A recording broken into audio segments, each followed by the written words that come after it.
Hi everybody, there is a really top popular brand at QVC and indeed globally that's a sun protection filter, and it's called Ultrasun. And with Ultrasun it's actually used both in the beauty field and the medical field, so in some areas of the UK country you can get it on free prescription from your GP as well. And the reason for that being is that it does have the highest level of protection for both UVA and UVB.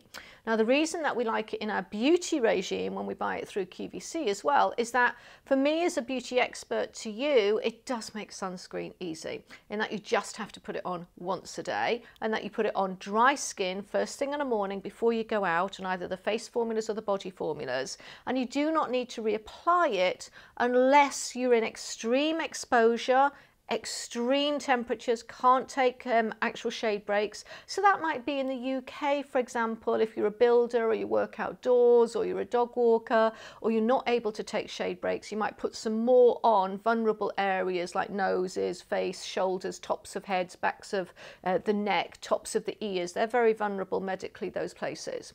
Or if you're on holiday and again you're outdoor in the midday sun and you're not able to take a shade break. But in general, even if you go in and out of water. Now that's a once a day sunscreen like Ultrasun, and the difference between that and actually then having a sunscreen maybe in your day creams like your Sarah Chapman day creams, or in your makeup like your Bare Minerals, or in some of our other makeup brands as well, is that it's great to be aware of sunscreen, but they're not once a day. And those that are in makeup or in day creams, when they're not once a day, they need to be repeat applied. So some of them, for example, like in your Alpha H, have got an SPF 50 moisturiser. That one does need to be reapplied. Now what you can do sometimes with your Ultrasun, that goes on once a day. It's ideally not with any oils or creams or anything underneath, and then it will actually take and hold in the skin. Careful of things like skin perspiring as well. So if you just blow dried your hair and your skin is hot and sweaty, your Ultrasun won't work. If you've just come out of the hot shower or a warm shower, or it's humid temperature or muggy temperature aboard and you're perspiring, the Ultrasun won't actually take, it won't grab on your skin. So just be careful and pop it on in cool areas of the skin when your skin is not sweating, and be careful of thorough application. But then once it's fixed, which it takes about 15 minutes to do so, then it should have that once a day effect, even going in and out of water.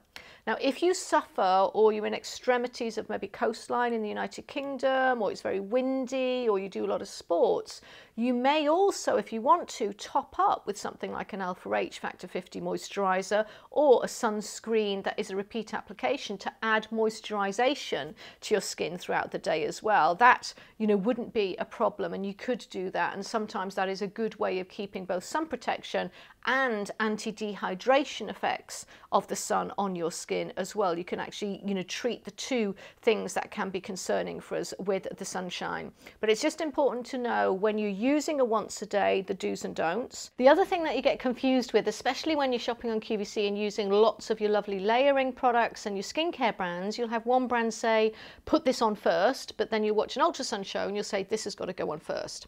Well, when it's sunscreen, you cannot compromise on the possibility of that safety. So always use your Ultrasun first and then follow with your other products 15 or 20 minutes later. If you haven't got time to do that, use Ultrasun with an anti-aging day cream formula, because that gives you an all-in-one. And if you still want to layer up all of your other products, then what you can do, if you, this saves time, and it's one of the ways I like to use it, is on a night time then at 5, 6, 7 o'clock, cleanse and do your nighttime regime, and then again put your serums and moisturisers on right the way in the evening before you go to bed, and that way you can sometimes get 2 applications of your anti-aging. But try and avoid, if you are doing extreme temperature sunbathing or just normal, you know, holiday sunbathing, try and avoid things like your retinols and your glycolics and your strong sort of anti-aging ingredients from that point of view, because they won't really go with sunbathing. So that just gives you some ideas about how to adapt your routine and still enjoy the sun, whether you're using Ultrasun or whether you're using one of the repeat application SPFs.